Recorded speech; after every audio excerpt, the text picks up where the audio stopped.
오늘은 우리 교회가 창립된 지 46주년이 되는 기념주일입니다. 지난주에 원로 목사님께서 설교하러 오셔서 교회로 바로 들어오시지 않고 교회 주변을 2바퀴나 돌아보셨다고 합니다.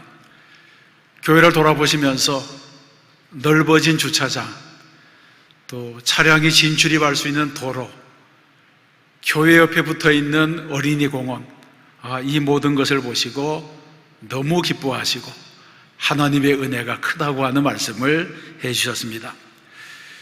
사실 뉴타운 공사를 하기 전에는 우리 교회를 드나드는 것이 불편하기도 했고, 좁은 골목 그리고 단독주택들로 둘러싸여서 비좁기가 그지없는 그런 형편이었습니다. 그런데 지난 10여 년 동안 주변의 아파트 공사로 인한 불편함을 잘 견뎌내고 어려운 협상의 과정을 다 거치고 난 결과 오늘같이 잘 정돈된 교회가 되었습니다. 모든 것이 하나님의 은혜인 줄로 믿습니다. 또한 지난 세월 저와 함께 교회의 미래를 위해서 머리를 맞대고 수고해 주신 성도들의 기도, 성도들의 헌신의 결과이기도 합니다. 모든 어려움을 함께 이겨내 주신 성도들에게 감사를 드립니다. 우리나라의 속담 가운데 호사다마라고 하는 말이 있습니다. 이 호사다마라고 하는 것은 좋은 일에는 방해가 되는 일도 많다고 하는 뜻이 있습니다. 여러분 다 아시는 것처럼 그동안 우리 교회 주변은 아파트 공사가 10여 년간이나 계속되었기 때문에 많은 주민들이 이사를 가고 성도들도 이사를 간 분들이 많이 있습니다. 그래서 10여 년간 정말 전도하기 어려운 기간을 보냈습니다. 그런데 주변에 아파트가 들어서면서 또 새로운 입주민이 들어오고 이제 교회가 좋아지겠다, 그런 생각을 했더니 코로나 팬데믹이 와서 지금 2년에 가까운 시간 동안 사람들을 접촉하기 또 어려운 시대를 우리가 보내게 되었습니다. 그래서 호사다마라고 하는 그런 말이 생각이 나는 것입니다. 그러나 여러분, 돌아보게 되면 하나님께서는 이미 46년 전에 우리 교회를 이곳에 자리 잡게 하셔서 새로운 뉴타운의 시대를 준비하게 하셨습니다. 반드시 하나님께서 우리 교회를 들어 사용하여 주시고 모든 것이 합력하여 선을 이루게 하시고 우리의 헌신을 통해서 영광을 받으실 줄로 믿습니다. 여러분, 교회란 무엇입니까? 교회는 예수 그리스도의 몸입니다. 그리고 교회는 거룩한 기관입니다. 그러면 성도인 우리는 누구입니까? 성도는 그리스도의 지체입니다. 예수님의 몸의 일부입니다. 그래서 교회라고 하는 것은 그리스도의 지체가 된 성도들이 머리가 되신 그리스도와 연합하여 이루어진 신령하고도 거룩한 공동체입니다. 교회는 예수님께서 친히 이 땅에 세워주신 기관인 것입니다. 예수님은 이 땅에 오셔서 공생애를 마치면서 그리고 이 공생애를 통해서 제자를 부르시고 제자들을 통해서 교회를 세우셨습니다. 예수님께서 제자들에게 주신 최후의 명령은 마태복음 28장 19절에 있습니다. 너희는 가서 모든 민족을 제자로 삼아 아버지와 아들과 성령의 이름으로 세례를 베풀고 내가 너희에게 분부한 모든 것을 가르쳐 지키게 하라고 하셨습니다. 그러므로 교회는 오늘도 끊임없이 세상에서 사람들을 불러내어 제자를 삼는 곳이 된 것입니다. 오늘의 본문은 여호수아의 인도로 요단강을 건넌 이스라엘 백성들이 길갈에 기념비를 세운 사건을 말씀하고 있습니다.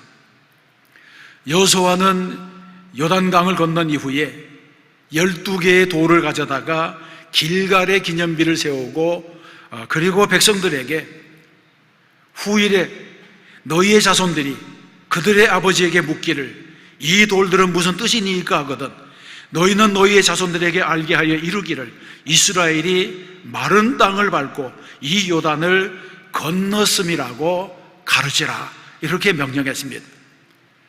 여호수아는 이 말을 통해서 기념비를 세우는 목적이 두 가지라고 하는 사실을 알려주고 있습니다. 첫 번째는 훗날에 자손들을 위해 세우는 기념비입니다. 후일에 너희의 자손들이 묻거든, 이 질문에 대답하기 위해서 상징적인 기념비를 세웠다는 것입니다. 이것은 우리들의 신앙에도 중요한 교훈을 주고 있습니다. 역사가 아놀드 토인비 교수는 세계사에 있어서 이스라엘의 역사는 하나의 경이요 기적이라고 했습니다. 수많은 환난과 역경 속에서도 끈질기게 버티면서 민족의 혼을 잃지 아니하고, 그리고 또 자녀들을 훌륭하게 길러내어서 세계사에 영향을 끼치는 인물로 키워냈다고 하는 것은 경이에 속하는 기적이라고 말하는 것입니다. 그러면 도대체 어떤 힘이 이 민족을 이렇게 만드는 것입니까? 한 역사가는 말하기를 이스라엘의 민족에게는 어떤 민족도 모방할 수 없는 무서운 정열, 무서운 열정이 있다고 했습니다. 그러면서 이스라엘의 민족사에 나타난 열정을 두 개의 수레바퀴에 비유하면서 하나는 교육의 수레바퀴이고 다른 하나는 신앙의 수레바퀴이다. 이 두 바퀴가 이스라엘의 민족의 오늘이 있게 했다, 그렇게 말했습니다. 다시 말해서 교육에 대한 열정, 그리고 신앙에 대한 열정이 오늘의 이스라엘의 역사를 만들었다는 것입니다. 그래서 탈무드에는 이런 이야기가 기록되어 있습니다. 어리석은 사람은 자녀들에게 재산을 남기고, 양식 있는 사람은 자식들에게 지식을 남기고, 지혜로운 부모는 자녀들에게 신앙을 남긴다, 이렇게 교훈했습니다. 그러므로 길갈에 세운 기념비는 후손들을 생각해서 세운 기념비라고 하는 것입니다. 이것을 교회 창립 기념주의를 맞이한 우리들의 신앙생활에 적용해 본다면 교회가 세우는 기념비는 언제나 현재의 영광, 현재의 이익보다는 훗날 자손들에게 영광이 되고 그들에게 이익이 되는 일이 되어야 한다는 것입니다. 훗날의 자손들이, 그때의 우리의 선조들이 어떤 신앙을 가졌는가, 이렇게 물을 때에 길갈에 세운 기념비처럼 그 대답을 대신할 만한 말들을 가져야 한다는 것입니다. 구약의 아브라함의 소면 사건은 이런 예를 보여주고 있습니다.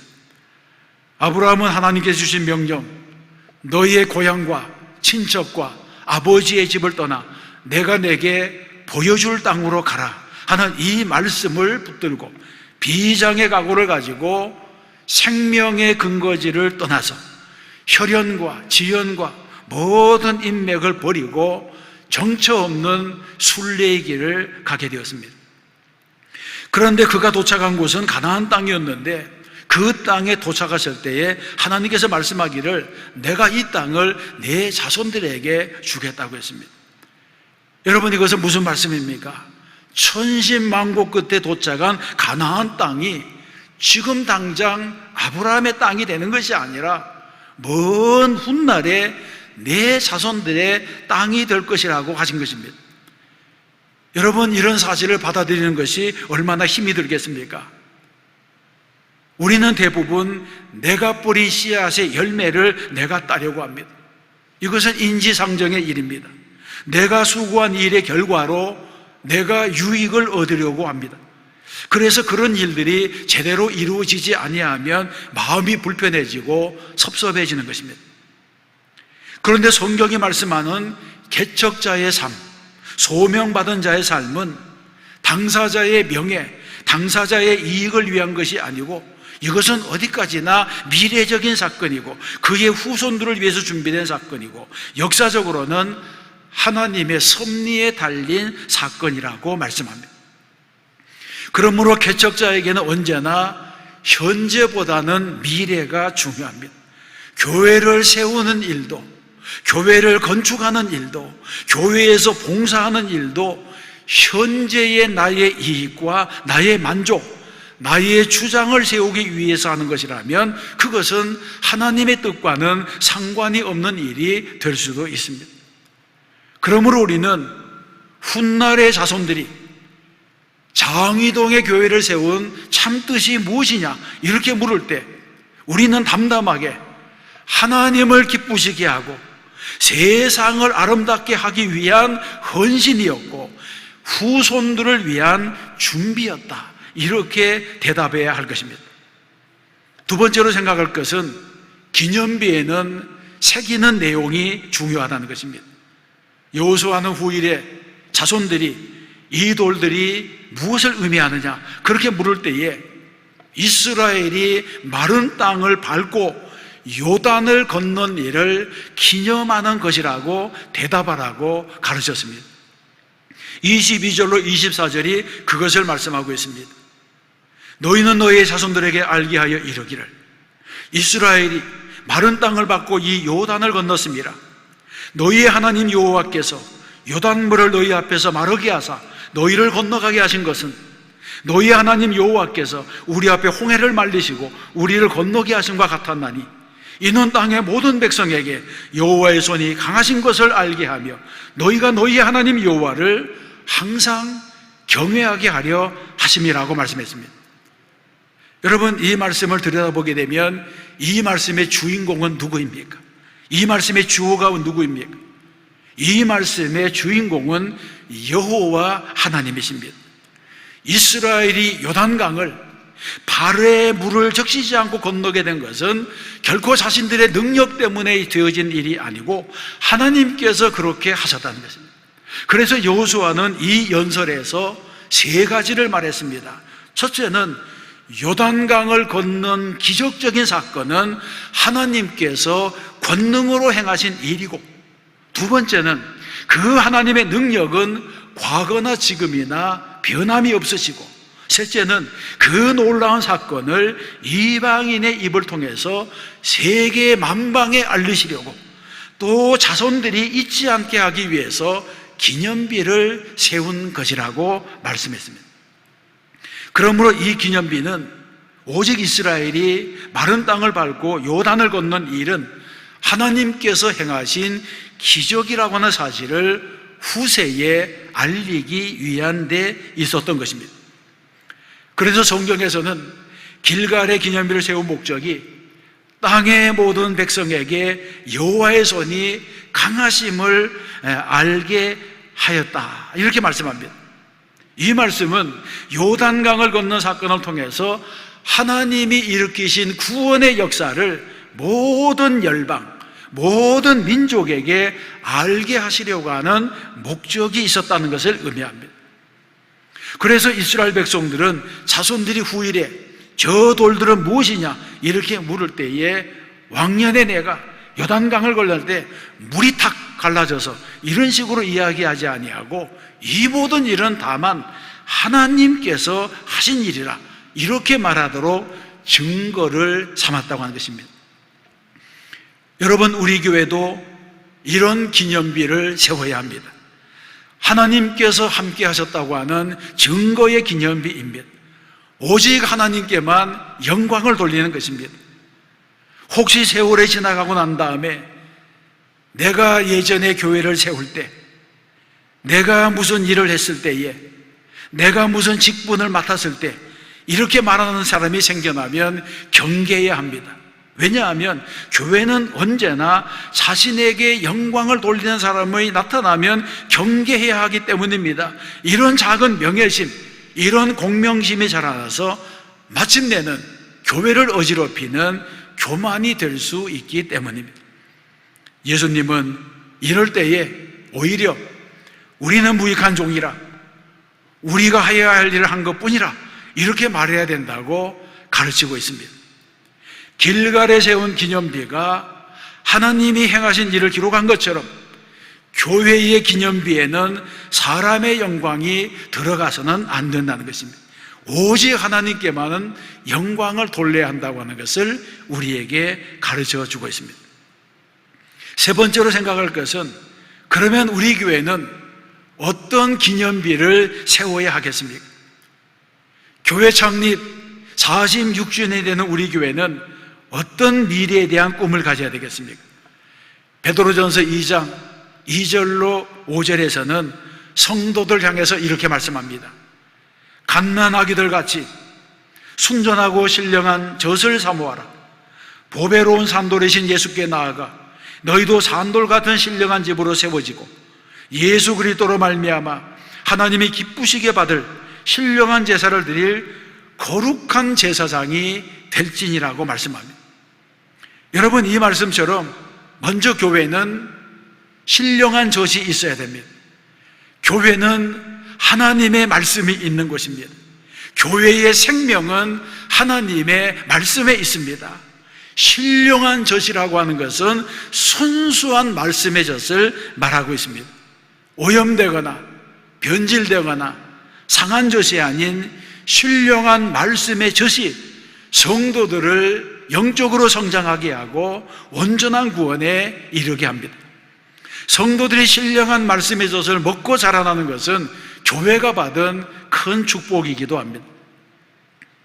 그러면 어떻게 신령한 젖을 먹을 수 있습니까?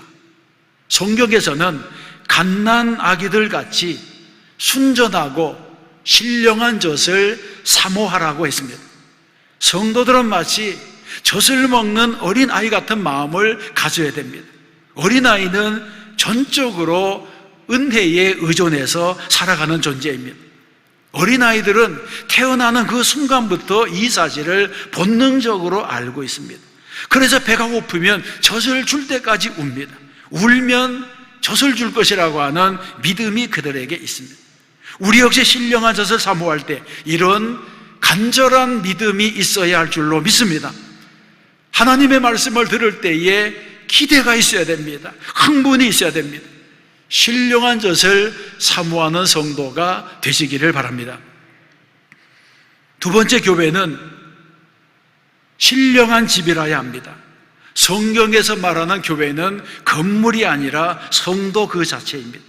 그래서 좋은 교회라고 하는 것은 아름다운 교회, 큰 교회, 사람이 많은 교회, 이런 교회가 아니라 교회의 구성원인 성도들이 좋은 교회를 말하고 있습니다.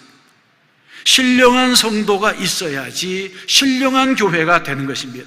좋은 교회는 산돌이 대신 예수 그리스도에게 붙어 있어서 연합되어 있는 신령한 성도들이 모인 교회입니다. 미국 감리교회의 알렌 목사는 자기 교인들을 대상으로 신앙의식 조사를 했습니다. 그래서 등록교인을 대상으로 해서 설문조사를 했는데 20%는 주일 예배에 참석하지 않고 25%는 기도하지 않고 있으며 35%는 성경을 읽지 않고 있고 40%는 11조를 드리지 않고 75%는 봉사하지 않고 85%는 전도하지 않는 교인들이라고 하는 사실을 알게 되었습니다. 그런데 놀라운 것은 교인들의 100%가 천국에 가기를 원한다고 응답했다고 하는 것입니다. 여러분, 이것은 현대교회의 문제이기도 합니다. 그러므로 중요한 것은 교회 안에 얼마나 사람이 많으냐, 이것이 중요한 것이 아니고 교회 안에 산돌처럼 생명력을 가진 성도가 얼마나 되느냐가 중요합니다. 살아계신 예수 그리스도와 연합된 지체가 된 교회, 그리고 한 몸이 된 그리스도인이 하나님을 기쁘시게 하기 때문입니다. 세 번째, 교회는 신령한 예배가 있는 곳입니다. 예배의 주체가 하나님이 아니라 사람이 되어가고 있고, 하나님께 드리는 예배조차도 이벤트나 행사가 되어가고 있는 이때에 신령한 예배를 드리는 교회가 된다고 하는 것, 이것은 예배의 본질을 회복하는 것과도 같다고 하는 말입니다. 베드로전서 2장 5절에 보게 되면 성도들에게 예수 그리스도로 말미암아 하나님이 기쁘게 받으실 신령한 제사를 드린 거룩한 제사장이 되라, 그렇게 말합니다. 하나님께 예배드리는 사람은 그가 누구이든 간에 하나님께 신령한 제사를 드리는 거룩한 제사장과 같이 되어야 한다는 것입니다. 구약의 모든 제사에는 제물이 있었고, 그리고 그 제물을 드리는 제사장이 있었습니다. 제사장은 하나님 앞에서 제물을 드리는 자이기도 하고, 또 제물이 될 짐승을 칼로 잡는 사람입니다.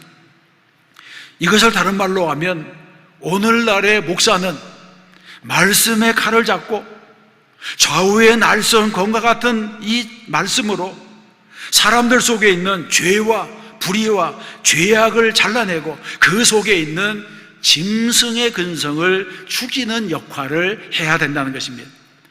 칼로 죄를 죽이는 역할을 하는 것입니다. 목회가 무엇입니까? 목회는 하나님께 바쳐질 제물들을 키워내는 것입니다. 만일 양들을 길렀는데 모두가 털 깎는 양이고 젖 짜는 양이고 새끼 낳아 기르는 양들만 있다면 하나님께 무엇으로 제물을 드려서 신령한 제사를 드릴 수가 있겠습니까? 하나님께서 원하시는 것은 신령한 제사입니다. 하나님께서는 양들에게 신령한 젖을 먹여서 자라나게 하시는 것은 마침내 신령한 제물이 되게 하기 위한 것입니다. 그러므로 신령한 교회는 신령한 젖이 있는 곳이고, 신령한 젖은 신령한 제물을 만들어내게 됩니다. 그러므로 신령한 교회는 예수 그리스도의 십자가와 부활신앙 위에 세워진 교회입니다. 신령한 성도는 성도들이 제물이 되는 교회라고 하는 것입니다. 사랑하는 성도 여러분, 우리 교회는 46년 전에 우상과 미신으로 척박했던 이 장이동 땅에 예수 그리스도가 교회의 머리가 되시고 성도들이 그 몸의 지체가 된 신앙 공동체로 꿈의숲 교회를 세웠습니다. 우리는 훗날의 자손들이 꿈의숲 교회의 기념비는 무엇을 의미하냐 이렇게 묻는다면, 이 기념비는 현재의 영광과 현재의 이익보다는 훗날의 자손들에게 기쁨이 되고 하나님께 영광이 되는 일을 위하여 헌신한 개척자들의 기록이라, 이런 대답을 해야 하겠습니다.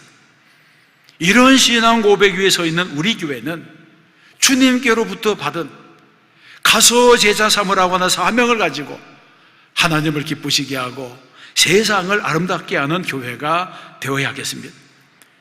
이런 영혼을 구원하려는 구령의 열정을 가지고 헌신할 때 하나님께서 우리 교회를 더 귀하게 사용해 주실 줄로 믿습니다. 또 한 주간 믿음으로 살고 말씀대로 살아 승리하는 저와 여러분 되시기를 주님의 이름으로 축원합니다.